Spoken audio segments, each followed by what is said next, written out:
Bonjour à tous et bienvenue sur la chaîne. On se retrouve aujourd'hui pour le taroscope du mois de décembre 2018 pour les béliers, ascendant bélier et lune en bélier. Ceci est un tirage général, donc s'il ne résonne pas avec votre situation, je vous conseille de regarder les taroscopes de votre signe ascendant et celui de votre signe lunaire afin d'avoir plus d'informations. Pour ceux qui ne connaissent pas leur signe ascendant ou leur signe lunaire, j'ai placé en barre d'informations deux liens qui vous permettront de les calculer. Alors ce mois-ci, j'ai mis de côté mon tarot et j'ai pris un oracle qui s'appelle la sagesse de l'oracle pour réaliser votre tirage général. J'ai donc tiré 3 cartes de cet oracle. J'adore cet oracle, vraiment, je trouve que les couleurs sont vraiment super jolies et j'avais envie ce mois-ci un petit peu de couleurs puisque c'est le dernier taroscope de l'année. Et j'ai rajouté une carte issue du grand oracle de l'amour pour votre tirage relationnel et sentimental. Donc on va commencer tout de suite avec le premier tirage. Donc que j'ai fait avec la sagesse de l'oracle. J'ai tiré pour vous la carte qui s'appelle Truth Be Told, qui veut dire la vérité doit être dite. Ensuite, j'ai tiré la carte qui s'appelle TikTok, qu'on pourrait traduire par Tic-Tac. Et comme vous vous en doutez, cette carte va faire référence au temps qui passe. Et la dernière carte s'appelle Come to the Edge et elle signifie approche-toi du bord. Voilà, donc avec ces cartes, pour certains, on pourrait vous parler d'une période de transition entre deux situations, comme si pour certains, vous vous apprêtiez à ouvrir une nouvelle page de votre vie et à enfermer une ancienne. Certains seront peut-être amenés à s'exprimer, ou alors à dire des choses, ou encore à s'ouvrir d'une façon ou d'une autre. Pour certains, il pourrait s'agir de faire tomber le masque, c'est-à-dire de prendre le risque de s'exposer tel que l'on est vraiment, sans se dissimuler sous des apparences qui sont trompeuses. Il pourrait s'agir également pour certains de démasquer une personne et pour certains, la carte numéro 2 nous indique que vous pourriez être dans une situation qui dure depuis longtemps ou qui va avoir des conséquences à long terme. Cette carte peut aussi symboliser l'idée de devoir patienter ou de devoir prendre son temps vis-à-vis d'une situation.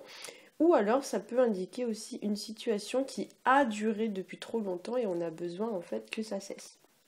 La troisième carte, elle va venir nous parler de prendre un risque. Donc comme je l'ai dit, elle s'appelle Viens près du bord. Donc il y a une idée un petit peu de prendre une forme de risque ou d'oser quelque chose. Ça peut symboliser aussi l'idée de surmonter un défi ou un challenge. Et elle peut nous indiquer également l'idée de dompter ses peurs, ses doutes, les mettre de côté afin de réussir à atteindre un objectif. Pour certains, l'association de la deuxième et de la troisième carte pourrait également indiquer l'idée d'un certain lâcher-prise vis-à-vis d'une situation, comme si cette situation ne dépendait pas vraiment de vous et qu'il ne servait à rien d'essayer de contrôler les choses. On vous dit en quelque sorte ici que les choses viendront quand ce sera le bon moment. Pour certains encore, la chouette représentée sur la première carte va vous indiquer l'idée d'agir avec beaucoup de sagesse et de réflexion, ou alors l'idée d'agir avec de la maturité pour passer à l'étape supérieure vis-à-vis de votre situation, puisque je le rappelle, la chouette est un symbole de maturité, d'intelligence et de profonde réflexion. Voilà. Pour certains aussi, on pourrait dire qu'avec le nombre important de cœurs qui est présent sur la première et sur la troisième carte, ça pourrait vous conseiller de suivre entre guillemets ce que vous dicte votre cœur au lieu d'écouter toujours votre mental et votre raison. Voilà, comme si au fond de vous, peut-être vous aviez déjà la solution à une problématique, votre cœur le sait, mais c'est votre mental qui vous empêche un petit peu d'y voir clair. Voilà, et votre mental en fait prend un peu le dessus sur votre cœur. Alors, on va passer au tirage sentimental. Donc j'ai tiré pour vous une carte du grand oracle de l'amour et celle qui s'est présentée à moi pour les béliers, c'est la carte 36 qui s'appelle Oubli. Alors c'est une carte qui va nous parler d'une période peut-être un peu d'isolement ou de solitude pour certains d'entre vous. Voilà, certains pourraient avoir envie par exemple de se retrouver un petit peu seuls ce mois-ci ou bien souffrir justement de la solitude. Certains pourraient être dans une situation, comme je l'ai dit, qui dure depuis un petit moment ou alors qui a trop duré et on voudrait y mettre un terme ou alors fermer la porte, on va dire ça comme ça, sur une situation pour pouvoir en débuter une nouvelle. Voilà.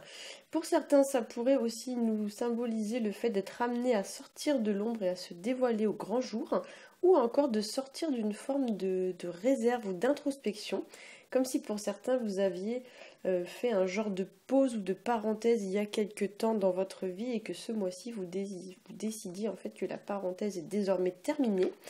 Et certains pourraient aussi se sentir un petit peu oubliés, un petit peu mis de côté, un petit peu négligés. Voilà, puisque cette carte porte en anglais le nom neglect. Voilà, donc ce qui signifie négligence. Voilà. Certains pourraient aussi, avec cette carte, voilà, comme je l'ai dit, donc se sentir un petit peu mis au placard. Alors sur le plan numérologique, ici nous sommes sur du 9, donc 3 plus 6, ça nous fait du 9. Et si on rapporte ce chiffre au tarot de Marseille, ça correspond à la carte de l'ermite. Voilà, et l'ermite, c'est celui qui avance doucement mais sûrement. Donc peut-être qu'ici, on va vous indiquer un petit peu l'idée de ralentir le rythme vis-à-vis d'une situation, peut-être pour mieux y réfléchir ou pour prendre une décision, ou du moins la bonne décision vis-à-vis de cette situation.